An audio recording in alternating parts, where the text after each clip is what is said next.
نحمده ونصلي على رسوله الكريم أما بعد. கண்ணியம் நிறைந்த பெரியவர்களே, அன்பு நிறைந்த சகோதரர்களே, இன்றைக்கு அன்பியா என்று ஒரு சூரா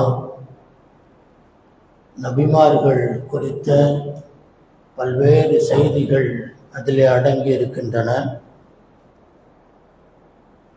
அதே போல மூமின்களை பற்றிய ஒரு சூறாவும் ஓதப்பட்டிருக்கிறது. நபிமார்களை பற்றிய பல்வேறு செய்திகளை பல கோணங்களிலே அல்லாஹ் நமக்கு எடுத்துரைக்கிறான். ஒரே ஒரு கோணத்தை மட்டும் நாம் இங்கே கவனிப்போம். எல்லா நபிமார்களுமே தொழில் செய்து வியாபாரம் செய்து தங்களுடைய வாழ்க்கையை நடத்தி இருக்கிறார்கள் என்ற ஒரு ஒட்டுமொத்தமான கருத்தை அங்கிருந்து நம்மால் புரிந்து கொள்ள முடிகிறது. இந்த நபிமார்களை வைத்துத்தான் மக்களுடைய அடிப்படை தேவைகளை நிறைவேற்றுவதற்காக வேண்டி ஒவ்வொரு நபிக்கும் ஒரு திறமையை கொடுத்து அதன் மூலமாக பொருள்களை படைத்து மக்களுடைய பயன்பாட்டுக்கு அல்லாஹ் விட்டான் என்ற செய்தியை நாம் இங்கிருந்து புரிந்து கொள்ள முடிகிறது. நூஹ் அலைஹிஸ்ஸலாத்து வஸ்ஸலாம் அவர்கள் ஒரு தச்சராக, ஒரு ஆசாரியாக இருந்தார்கள். அதனால்தான் கப்பல் கட்டுவதற்கு அல்லாஹ் அவர்களை தேர்ந்தெடுத்தது மட்டுமல்லாமல் அதனுடைய முறைகளை எல்லாம் ஜிப்ரீல் அலைஹிஸ்ஸலாம் அவர்களின் மூலமாகவே அவர்களுக்கு கற்றுக் கொடுத்தார் என்று ஏற்கனவே நாம் பார்த்திருக்கிறோம். ஜக்கரியா அலைஹிஸ்ஸலாம் அவர்களும் இதே போன்று ஆசாரி வேலை செய்து பிழைத்திருக்கின்றார்கள். தாவூத் அலைஹிஸ்ஸலாத்து வஸ்ஸலாம் அவர்களை பற்றி இங்கே அல்லாஹு ஜல்ல ஷானு வ தஆலா சொல்லும் போது அல்லம்னாஹு ஸன்அத லபூஸில் லகும் லிதுஹ்ஸினகும் மின் பாஸிகும் ஃபஹல் அன்தும் ஷாக்கிரூன். தாவூத் அலைஹிஸ்ஸலாத்து வஸ்ஸலாம் அவர்கள் இரும்பு வேலை செய்கின்ற கொல்லன் என்று அவர்களை சொல்லலாம்.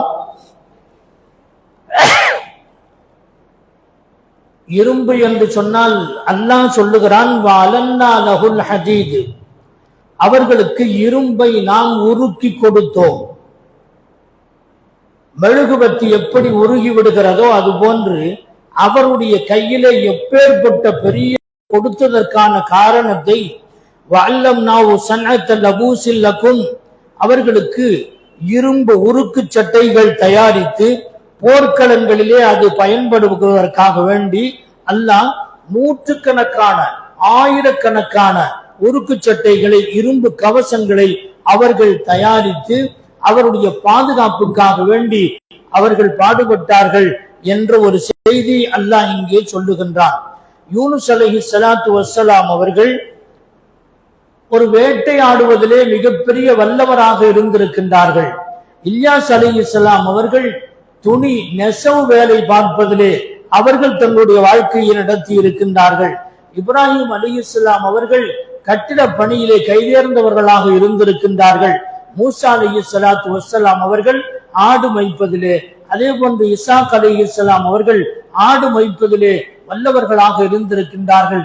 ஆடு மேய்த்து அதனுடைய கூலிகளை கொண்டு தங்களுடைய வாழ்க்கையை நடத்தக்கூடியவர்களாக இருந்தார்கள். பெருமானார் ஸல்லல்லாஹு அலைஹி வஸல்லமுடைய வரலாற்றிலேயும் இப்படி இருக்கிறது. அதே போன்று ஷுஐப் அலைஹிஸ்ஸலாத்து வஸ்ஸலாம் அவர்களும்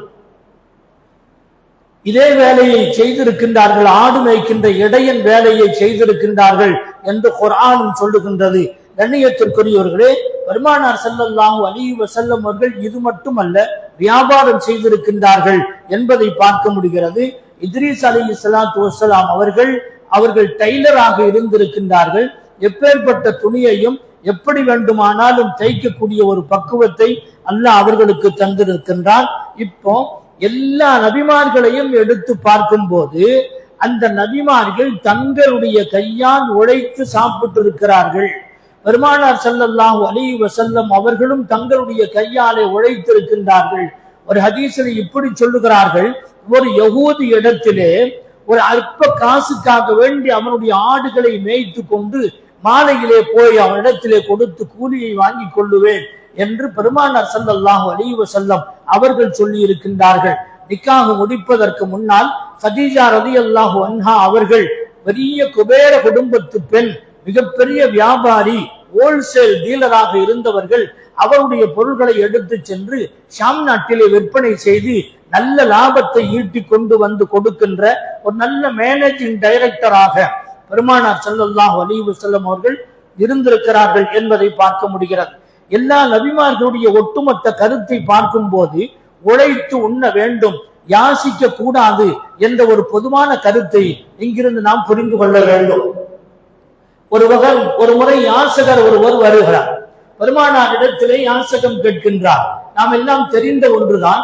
அந்த யாசகரிடத்திலே கேட்கின்றார்கள், உன் வீட்டுல என்ன வச்சிருக்கிறேன்னு கேட்கிறான். என் வீட்டுல ஒண்ணும் இல்லை, என்ன வேலை செய்யற? ஒரு வேலையும் செய்யறது இல்லை. சரி, உன் வீட்டுல என்ன?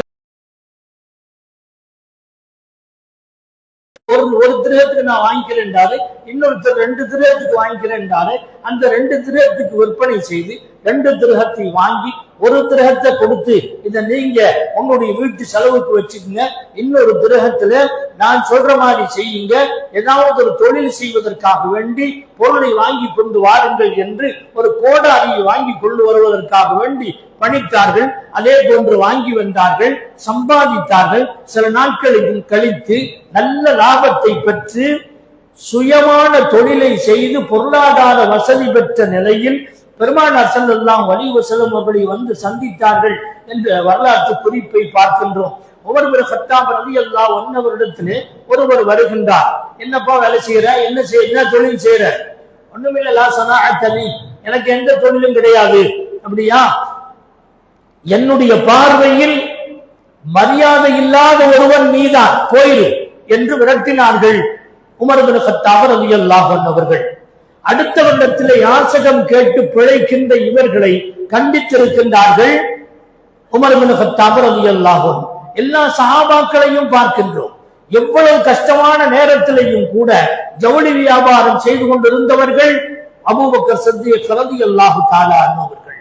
ஏதாவது ஒரு சின்ன சின்ன வியாபாரங்கள் செய்து அல்லது பெண்ணம்பெரு வியாபாரங்கள் எல்லாம் செய்து தங்களுடைய வாழ்க்கையை அவர்கள் நடத்தி இருக்கின்றார்கள் என்ற வரலாற்றை பார்க்கின்றோம். பெருமானார் ஸல்லல்லாஹு அலைஹி வஸல்லம் சொன்னார்கள், இன்னல்லாஹு யுஹிப்புல் முஃமின் அல் முஹ்தரிஃப், தொழில் செய்யக்கூடிய மூமினான மனிதனை அல்லாஹ் விரும்புகிறான் என்று பெருமானார் ஸல்லல்லாஹு அலைஹி வஸல்லம் அவர்கள் சொல்லுகின்றார்கள். ஒரு சூரத்துல் முஸம்மிலிலே அல்லாஹ் ஜல்ல ஷானு வ தஆலா ஜிஹாதை பற்றி சொல்லி வருகின்ற போது இன்னொரு கூட்டம் இருக்கிறார்கள், வஆഖரூன யضربூன ஃபில் அர்தி யப்தகூன மின் ஃபضலில்லாஹ் வஆഖரூன யுகாத்திலூன ஃபீ ஸபீலில்லாஹ், அல்லாஹ்வுடைய பாதையிலே போர் செய்யக்கூடிய போராளிகளின் ஒரு கூட்டம். இன்னொரு கூட்டம் அல்லாஹ்வுடைய பாதையிலே தன்னுடைய ஜீவனாம்சத்தை கொடுப்பதற்காக வேண்டி பெற்ற மனைவி, மக்கள், கடமைப்பட்டவர்கள், தன்னுடைய கஸ்டடியில யாரெல்லாம் இருக்கின்றார்களோ அவர்களுக்கு கடமைப்பட்டிருக்கின்ற செலவினங்களை கொடுப்பதற்காக வேண்டி செலவு செய்கின்றவன் அல்லாஹ்வுடைய பாதையில் இருக்கிறான் என்று பெருமானார் ஸல்லல்லாஹு அலைஹி வஸல்லம் சொன்னார்கள். இந்த ஆயத்திலே சூரத்துல் முஸம்மிலிலே அல்லாஹ்வுடைய பாதையிலே போர் செய்யக்கூடிய ஒரு கூட்டம் என்று சொல்லுகின்ற அல்லாஹ் இன்னொரு கூட்டத்தை சொல்லுகிறான், யضربூன ஃபில் அர்தி, பூமியிலே பயணப்படுவார்கள், யப்தகூன மின் ஃபضலில்லாஹ், அல்லாஹ்வுடைய ரிஸ்கை தேடி வியாபாரம் தொழில்கள் செய்து பல இடங்களிலே பரவி சென்று அவர்கள் பொருள் ஈட்டி வருவார்கள் என்று சொல்லுகிறானே. இங்கே ஜிஹாதுக்கு சமமாக அல்லாஹ்வுடைய பாதையிலே போர் செய்வதற்கு சமமான ஒரு செயல் என்பதை அல்லாஹ் ஜல்ல ஷானு வ தஆலா சொல்லுகின்றார். நாமும் வியாபாரம் செய்கின்றோம், தொழில்களை செய்கின்றோம். நாம் அதை இபாதத் என்று நாம் கருதுவதில்லை, அல்லாஹ்வுக்காக வேண்டி செய்கின்றோம் என்று கருதுவதில்லை. நாம் காசு சம்பாதிக்க வேண்டும், பிள்ளை குட்டிகளை காப்பாற்ற வேண்டும், மனைவிக்கு ஜீவனாம்சம் கொடுக்க வேண்டும், கடமைப்பட்டவர்களுக்கெல்லாம் செய்ய வேண்டியதை செலுத்த வேண்டியதை கொடுக்க வேண்டும் என்ற எண்ணம் தான் நமக்கு இருக்கிறதே தவிர அல்லாஹ்வுக்காக வேண்டி செய்கிறோம் என்ற ஒரு இபாதத் என்று இதுல லேசா ஒரு சின்ன மாற்றம். இபாதத்து செய்யறேன். காலையில பரப்பு கடைக்கு போகும்போது அல்லது கம்பெனிக்கு போன சமயத்துல அல்லாஹ்வுக்காக வேண்டி சம்பாதிக்க போகிறேன் என்று நியத்தை மட்டும் மனதிலே வைத்துக் கொண்டால் போதும், அது ஜிஹாதுக்கு சமமாக ஆகும். இன்னல்லாஹு யுஹிப்புல் முஃமினல் முஹ்தரிஃப், தொழில் செய்யக்கூடிய மூமினை அல்லாஹ் நேசிக்கிறான் என்றால் அதை ஒரு இபாதத்தாக அல்லாஹ் கருதுகிறான். எனவே இப்படி ஒரு நியத்தை மாற்றிக் கொள்வதன் மூலமாக நம்முடைய அந்தஸ்தை அல்லாஹ் உயர்த்துகிறார் என்பதையும் நாம் இங்கே புரிந்து கொள்ள கடமைப்பட்டிருக்கிறோம். சுலைமான் அலைஹிஸ்ஸலாத்து வஸ்ஸலாம் அவர்கள் மிகப்பெரிய ஆட்சி செய்து கொண்டிருந்தவர்கள் தான். உலகத்தையே கட்டி ஆண்டவர்கள் சுலைமான் அலைஹிஸ்ஸலாம். சாலமன் என்று இன்றைக்கும் வரலாற்றிலே புகழப்படுகின்ற அந்த சுலைமான் அலைஹிஸ்ஸலாம் அவர்கள் நினைத்திருந்தால் மாட மாளிகைகள் கட்டி வாழ்ந்திருக்கலாம், பஞ்சனையிலே படுத்துறங்கி இருக்கலாம், சொத்து சுகங்களை குவித்திருக்கலாம். ஆனால் இல்லை, சின்ன சின்ன தொழில்கள் செய்து, குடிசை தொழில்கள் செய்து அவர்கள் தங்களுடைய வாழ்க்கையை நடத்தி இருக்கிறார்கள் என்பதை சுலைமான் அலைஹிஸ்ஸலாமுடைய வரலாற்றிலே நாம் பார்க்கின்றோம். அவுரங்கசீப் பாதுஷா தான், இந்த நாட்டை ஆண்டவர் தான். ஆனால் தொப்பி வைத்து அதில் வரக்கூடிய கூலியை வாங்கி அவர்கள் தன்னுடைய இசத்தை வாழ்க்கையை ஓட்டி இருக்கின்றார்கள் என்பதை பார்க்கின்றோம். இப்படி அபுல் அப்பாஸ் ரஹ்மத்துல்லாஹி அலைஹி அவர்கள் பெரிய மகான் தான். சிர்ரியூ சக்கத்தி ரஹ்மத்துல்லாஹி அலைஹி மிகப்பெரிய மகான்கள் தான். சொந்தமாக தொழில் செய்தவர்கள், தொப்பில தைத்து வியாபாரம் செய்தவர்கள் அபுல் அப்பாஸ் ரஹ்மத்துல்லாஹி அலைஹி அவர்கள். சிர்ரியூ சக்கத்தி ரஹ்மத்துல்லாஹி அலைஹி கொஞ்சம் பொருளாக இருந்தாலும் பாதாம் விற்பனை செய்வார்கள். குறைந்த லாபத்தில் நிறைந்த வியாபாரம் செய்து பொருள் ஈட்டக்கூடியவர்கள். பதுக்கல், கடத்தல், கலப்படம் இவைகள் எதுவுமே இல்லாமல் யாரையும் ஏமாற்றாமல் செய்தவர்கள் அந்த சிர்ரியூ சக்கத்தி ரஹ்மத்துல்லாஹி அலைஹி. யூனுஸ் இப்னு உபைத் ரஹ்மத்துல்லாஹி அலைஹி அவர்கள் போர்வை வியாபாரம் செய்வார்கள். மாலை நேரம் ஆகும் போது அதை பார்த்து யாரும் ஏமாந்து விடுவார்களோ என்று பயந்து அந்த வியாபாரத்தை நிறுத்தி விடுவார்கள். வெளிச்சமாக இருந்தால் மட்டும் வியாபாரம் செய்வார்கள். லேசான மண்ணெண்ணெய் விளக்காக இருந்தால் அல்லது ஜெய்தூன் எண்ணெய் விளக்காக இருந்தால் கூட கலர் சரியாக தெரியவில்லை, டேமேஜ் தெரியவில்லை என்று சொன்னால் அதை விற்பனை செய்ய மாட்டார்கள் என்றெல்லாம் பார்க்கின்றோம். இப்படி நேர்மைக்கும் நியாயத்திற்கும் பேர் போன வியாபாரிகளை பற்றித்தான் பெருமானார் ஸல்லல்லாஹு அலைஹி வஸல்லம் அவர்கள் கியாமத் நாளிலே நபிமார்கள், நாதாக்கள், நல்லோர்களுடன் எழுப்பப்படுவார்கள் என்று பெருமானார் ஸல்லல்லாஹு அலைஹி வஸல்லம் அவர்கள் சொன்னார்கள். நபிமார்கள் இப்படித்தான் செய்திருக்கின்றார்கள். எல்லா வகையான தொழில்களை செய்திருக்கின்றார்கள். மனிதனுடைய அத்தியாவசிய தேவை, உடை இருக்கிறது, மனிதனுடைய அத்தியாவசிய தேவை, அவனுடைய அவங்கள் மறைக்கப்பட வேண்டும். அவருடைய மானம் ஒரு முக்கியமான விஷயம். அந்த மானத்தை மறைப்பதற்கு அத்தியாவசியமான ஒன்று அதை நபிமார்களுடைய கையிலே கொடுத்தார். ஒரு கட்டடம், இருப்பிடம் வேண்டும். அந்த இருப்பிடத்தை செய்வதற்கு தச்சர்களுடைய உதவி தேவைப்படுகிறது. அந்த இருப்பிடத்தை கட்டுவதற்கு கட்டிட கலைஞர்களுடைய உதவி தேவைப்படுகிறது. அல்லாஹ் ஜல்ல ஷானஹு வ தஆலா நபிமார்களிடத்திலே அந்த பொறுப்பை ஒப்படைக்கின்றார். துணி நெய்வதற்கான பொறுப்பு அதையும் அவர்களிடத்திலே ஒப்படைத்தார். அவரவர்களுடைய தேவைகளை நிறைவேற்றிக் கொள்வதற்காக வேண்டி இஸ்மாயில் அலைஹிஸ்ஸலாத்து வஸ்ஸலாம் அவர்கள் வேட்டையாடுவதிலே வல்லவர்கள். நல்ல முறையிலே வேட்டையாடுவார்கள். துல்லியமாக அடித்து அந்த வேட்டை பொருளை கொண்டு வருவார்கள்.